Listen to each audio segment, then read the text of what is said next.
Bom dia! Oi, gente, tudo bem?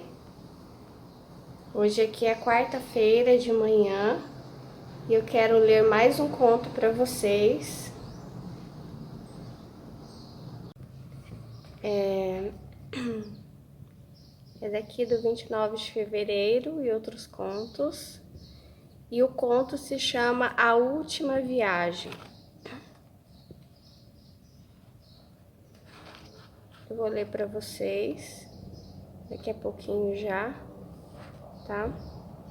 E antes disso, eu vou dizer para vocês que a palavra justiça para mim, ela se desgrudou da palavra direito.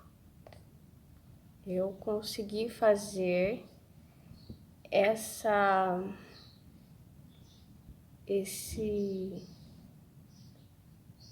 desvinculação. Isso. Eu acho que isso foi como se fosse grudado na nossa mente, né? E o que eu tenho feito ao longo do tempo é essas desvinculações. Quando eu não vejo, né, na realidade, eu começo a desvincular as coisas para que eu encontre a verdade. Eu já tenho falado aqui para vocês sobre os consensos sólidos. Bom, bem-vindo ao meu canal, eu sou Melissa. Vou me apresentar rapidinho. Eu sou autista, superdotada, sou escritora, sou cristã, sou uma pensadora. Eu também sou ex-decassegue, daí tive uma pequena experiência lá no Japão. Vou contar rapidinho para vocês. Um certo dia, eu fui com meu irmão, eu não lembro se minha mãe estava junto, talvez até estivesse, mas eu me lembro da figura do meu irmão e um outro homem. Eu acho que esse outro homem que estava com a gente deveria ser amigo do meu irmão, porque eu mesma não conhecia. Enfim, entramos na cafeteria em um pequeno shopping lá no Japão, né? Tem supermercado, tem várias lojas, enfim. E aí tinha essa cafeteria. Nós entramos, nós sentamos, cada um comprou o seu café ou aquilo que ia tomar. E aí começamos a conversar, né? E aí eu me lembro que ele começou a contar sobre a vida dele aqui no Brasil. Eu acho que lá no Japão, eu acho que ele era, não tenho certeza se ele era tantocha, que é um cargo de liderança, né? Você é responsável como tantocha por contratar os brasileiros que vão trabalhar nas fábricas, fazer transporte, essas coisas. E aí ele começou a contar que aqui no Brasil ele vivia na região norte. Olha só a passarinhada. Obrigada pelo apoio.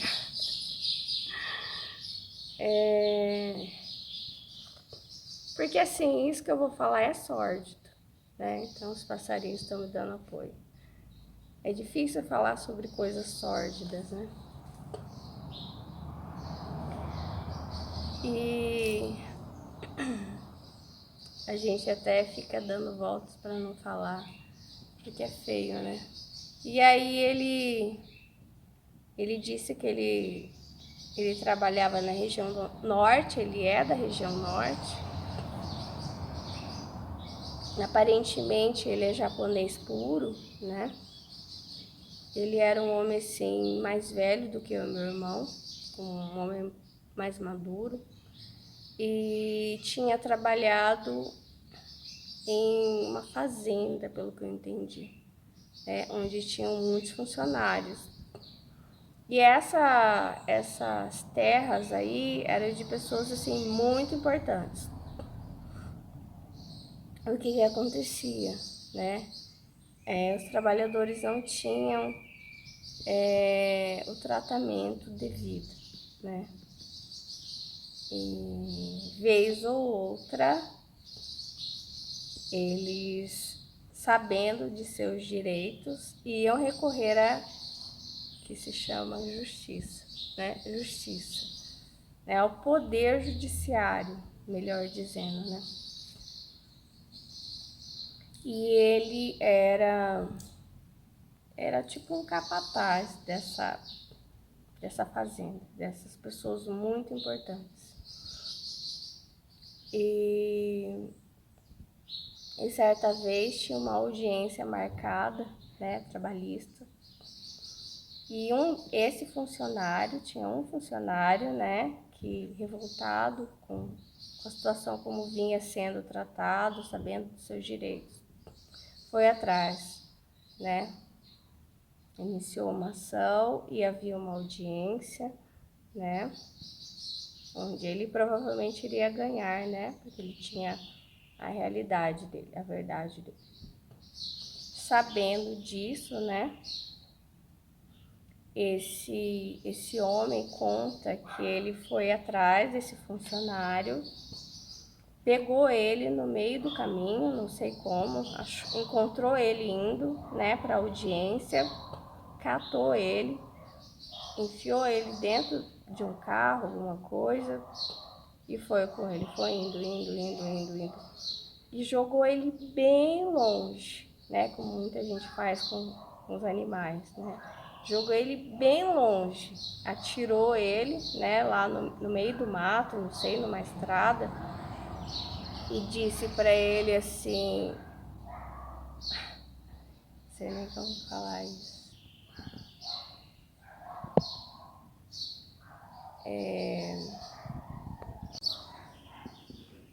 aí, gente, esse aqui é o conto. Aí eu não. Aí esse capataz japonês, um japonês assim, puro, mas ele é brasileiro, nascido no Brasil, né? Que é lá do Pará. Ele pegou esse trabalhador, jogou ele bem longe, né? Foi o mais longe possível, jogou ele e disse assim: agora, ai, desculpa, meu Deus.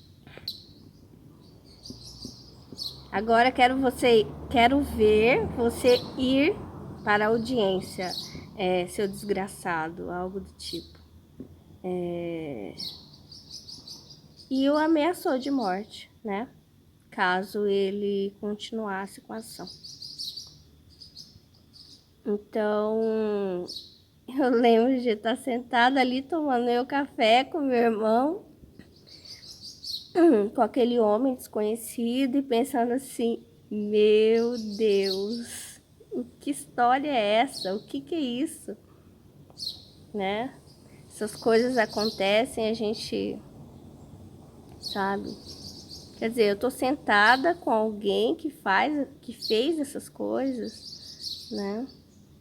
Que ganhava vida assim, ameaçando, amedrontando, matando pessoas, né?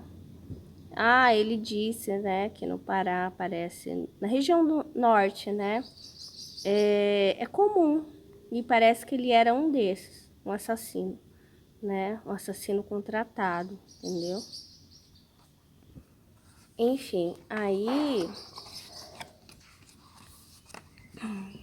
a última viagem, vou ler para vocês, tá? Bom dia. Califórnia era o nome dela, apelido Cali. Tinha chegado aos 50 anos com muito bom estilo e agora se reservara uma viagem.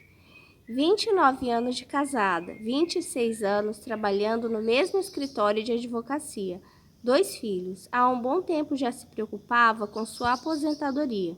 Seu primeiro neto estava para nascer.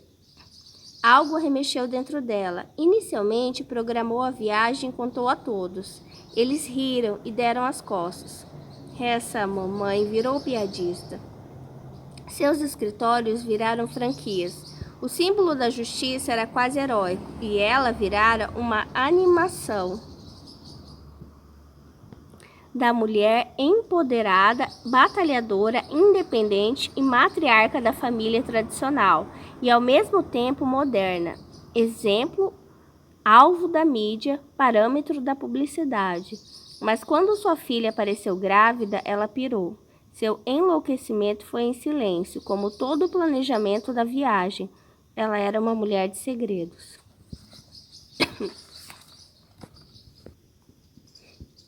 Uma menina se apresentou no seu escritório. Todos deixaram ela entrar. Usava um vestido preto de flores rosas miúdas, de loja popular, chinelos e meias. Tinha um lado do rosto arroxeado e tremia o lábio superior involuntariamente. Não falou nada. Ergueu o vestido e mostrou a barriga saltada. Seguranças! Eles vieram imediatamente. Sua secretária e auxiliar e todas as estagiárias entreolharam-se e ninguém teve coragem de dizer palavra. Então ela gritou: Estão mudos? O que essa asinha está fazendo aqui? Senhora, a sua filha. É sua filha. Minha? Minha filha? Todos se entreolharam e ficaram sem entender. Mamãe, pensei que pudéssemos ir juntas comprar os preparativos do chá revelação. Oi?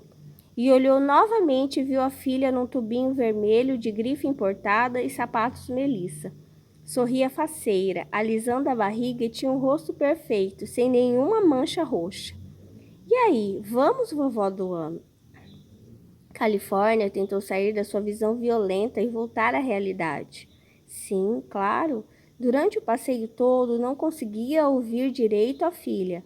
Outra imagem se sobrepunha à dela, a da menina de chinelos e meias. A moça olhava as roupas com as mãos tremendo e as deixava para ver outra coisa ainda mais bonita, e nunca colocava nada no carrinho. Depois de um tempo, Callie viu o carrinho cheio e falou: Deixe tudo aí, você não pode levar. A filha foi embora, com raiva e sem entender nada. Depois Callie, a avó, apareceu com um enxoval feio, comprado no centro da cidade. Alterada sua percepção de realidade, foi à loja devolver as compras caras à filha e, sem conseguir o dinheiro de volta, acabou doando tudo para a funcionária que estava gestante e saía pela porta da frente, depois de acabar de ser despedida. A história foi romantizada, de forma a dar a entender que a família da justiça costumava fazer boas ações escondidas, mas seus familiares já se preocupavam com a sanidade da mãe. Callie nunca mais esqueceu a menina de chinelos, de rosto arroxeado e ventre cheio. Não sabia de onde a conhecia. Não estava decidida ainda a ir viajar. Nunca tinha saído sem seu esposo, homem bondoso, de cara gorda e branca. Muitas espinhas e barriga grande. Tinha um tique no seu sorriso que era sua marca pessoal e uma frase que todos amavam: Tudo vai se ajeitar, filho. Deus não nos deu esse nome à toa. Justiça. A festa de anúncio do sexo do bebê foi um sucesso. Tudo estava indo a contento. Mas apareceu à porta um homem que Califórnia conhecia, mas não sabia definir de onde. Seu rosto marejado de lágrimas que nunca caíam, as mãos arranhadas e cortadas do trabalho duro, a cara chupada pela exposição ao sol e a barriga funda de fome. Depois do choque, ela gritou: Por que me chamou, Estevão? O guardinha ficou sem entender. Senhora, seu esposo está há horas te chamando. Disse que não atende o telefone nem o celular e impediu que entrasse. Meu esposo? Estou ficando louca, pensou. Meu esposo parece faminto e necessitado de roupas. Venha, vou te preparar um banho. Esquentou a banheira e o lavou com cuidado. Amava-o tanto e não entendia como se não o conhecia. Estava com a carne dilacerada em muitos pontos das costas. Queria chorar. Tinha que chorar. Meu Deus, o que fizeram com esse homem que diz ser meu marido? Parece ter sido espancado. Depois o enxugou e pegou roupas para ele. Sente dor? Precisa de um médico? Mas vou te trazer um prato de comida. Califórnia se despediu de longe de todos e falou que estava com enxaqueca. Alimentou o marido e deitou com ele na cama. Ligou a TV e passava um filme antigo. Então as lágrimas dele desceram e ele adormeceu. Ela sentiu culpa e também dormiu. Abraçou e acordou com a voz alegre, dizendo: Não falei que tudo se ajeita? Que Deus nos deu a justiça? Era a mesma cara gorda que já tinha sido magra e triste. Por que me lembrei disso? Pensou. O que foi, Dodô?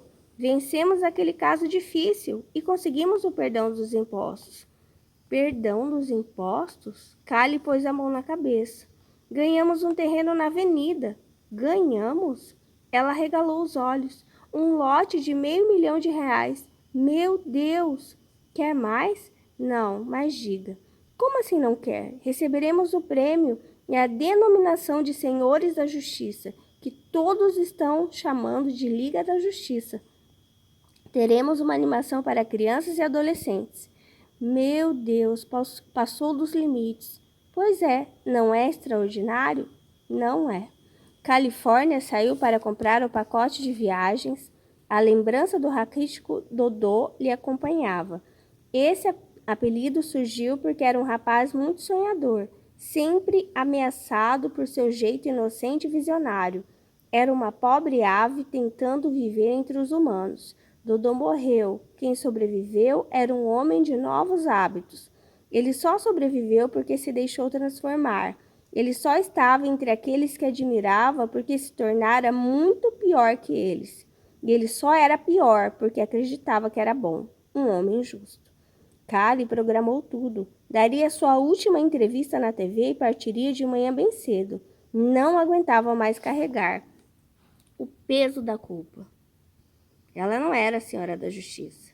Mais tarde entrou no estúdio. Estava acostumada a dar longas entrevistas técnicas maçantes, mas dessa vez era diferente. Ela estava incomodada com seu trabalho e com o posto de cidadão modelo que havia ganhado. A entrevistadora terminava de se preparar. As câmeras estavam miradas para eles. Ela queria explodir, mas tinha que se conter. A menina de 25 anos sorria muito. Veio de uma família muito pobre e conseguiu se formar na universidade pública. Não mais disponível para ninguém. Não depois do casal justo apoiar o presidente que acabou com a chance dos pobres cursarem faculdade. Ela deu o sinal e começou o jornal com um grande boa tarde. Temos hoje aqui conosco o casal justo. Isso foi realmente um tapa na cara de Califórnia. E ela passou a entrevista toda calada. O marido, que costumava ser o coadjuvante, foi o único a responder as perguntas. Nem sorrir Cale fazia. Ficou o tempo todo olhando a entrevistadora com culpa. No final da entrevista, a moça falou: Puxa, admiro muito a senhora. Gostaria de saber qual sua expectativa com essas animações para os pequenos. Cresci querendo ser como a senhora. Califórnia marejou os olhos e chorou. A entrevistadora lhe abraçou e terminou o programa. Depois ela pediu um autógrafo e a senhora Justa falou: Minha filha deveria pedir isso para sua mãe. Minha mãe? E para seu pai. Meu pai? Tem muitos anos que não falo com eles. Pois isso é que não é justo. Califórnia foi embora e deixou seu telefone pessoal com a moça. Renda não entendeu o que ela queria dizer. Foi ela mesma que a tinha separado dos pais. Cresceu a vida toda imbuída numa justiça quase fantasmagórica. Via a espada da justiça decepando cabeças e uma delas era do seu pai. E a outra era da mãe, por conivência. Odiava-os porque estavam contra seus heróis. Quem quer odiar seus próprios pais? Deixou para lá esse negócio sobre seus pais, mas recebeu uma mensagem daquele número pessoal. Vá visitar Francisca e Leopardo. Ela passou a semana olhando a mensagem achando que era um engraçadinho e o número tocou. A voz era da advogada. Renda, não pense, dirija até lá, você precisa vê-los. Eu preciso vê-los? Tudo estava arrumado. Ela faria sua última viagem às 4 da manhã. partiria em silêncio. Alguma coisa muito estranha estava acontecendo com ela, e ela não gostaria de descobrir o porquê. Via Renda com sua raiva incontida pelos pais e se culpava. Ela viu pegar o caminho até a chácara deles e desviar 2 vezes, parar numa cafeteria na estrada, comer uma chipa e tomar um café, conversar com o estranho e chorar dentro do carro, dar a volta, ir para casa e dormir com alguns calmantes. Então acabou. Ela não foi, pensou, e Callie chorou até pegar no sono. O peito inundado de remorso. Acordou com batidas na porta. Sacudiu seu marido e ele não se movia. Então colocou seu penhoar e saiu até a sala. Abriu a porta e não tinha ninguém. Saiu além da varanda iluminada apenas pela lua cheia. O sereno caía sobre ela, grosso. Eu nunca desisti de você, ela repetia insistentemente, comprimindo a boca para não chorar, mas sem conseguir impedir que uma lágrima ou outra escapassem de seus olhos cansados. Meu Deus, por que nos castiga? O que fizemos? Então uma sombra, desculpa. Então uma sombra se pôs na sua frente. O que foi que eu te fiz? Callie respirou fundo. Seus lábios tremiam. Então percebeu o lugar de sua última viagem.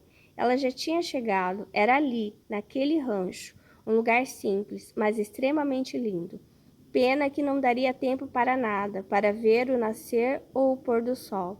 O que foi que eu te fiz? Perguntou a sombra. Depois, milhares de sombras. Deus, por que nos castiga? Callie abaixou a cabeça e disse, não, ele não os castiga, mas eu sim, estou aqui para reparar meus erros.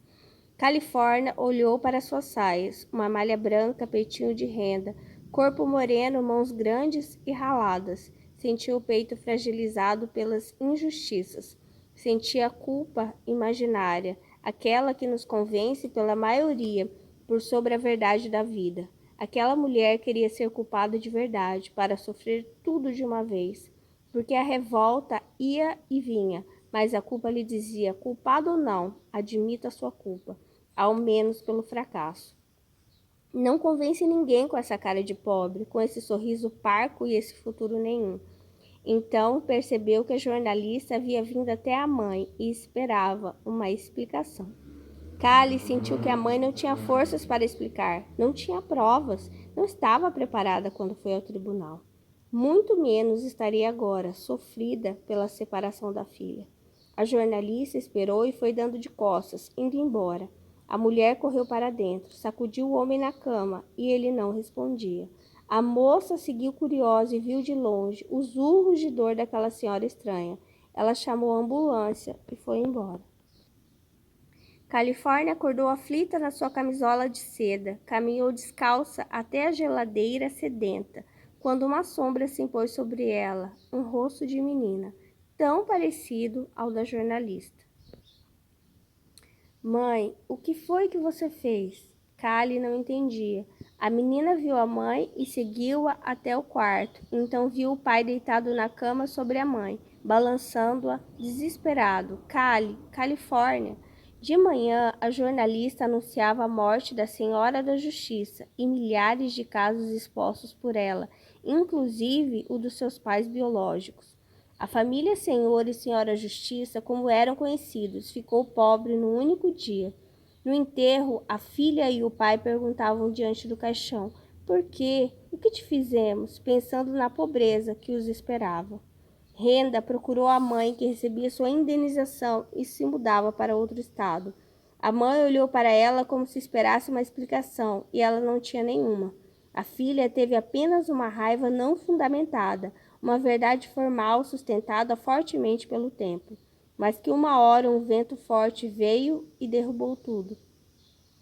Não sabia se desculpar, era muito orgulhosa. Virou as costas e foi embora. Algum tempo depois, descobriu um nódulo na garganta. Ficou doente. Não conseguiu cobertura do convênio e foi despejado do seu apartamento, sustentado pelo canal onde trabalhava. Pensava seriamente em se jogar do primeiro lugar alto que aparecesse, quando um carro encostou junto à calçada. Uma buzinada longa e desceu o vidro da janela. Filha! Renda entrou. Estive te procurando. Na verdade, nunca deixei de saber sobre você. Eu posso pagar seu tratamento, investir em umas ações. O rosto maduro falava sério, mas cheio de amor. Acho que não pode me considerar sua filha, não fiz nada por merecer. A senhora morena, que parecia ter emagrecido pelo sofrimento da viuvez, mas se tornado culta e bela com o recebimento de uma gorda indenização, sorriu e disse sabiamente: ainda não é mãe. Quando tiver meus netos, descobrirá que antes mesmo de existirem já os estava esperando. Não há nada que faça para merecer ser minha filha ou desmerecer. Eu te amo, como se esta fosse minha última viagem. Última viagem? O rosto de covinhas e poucas rugas sorriu. Seu sorriso iluminava a tarde que queria escurecer. De longe, o sol começava a se pôr. As folhas caíam aos muitos no outono alaranjado.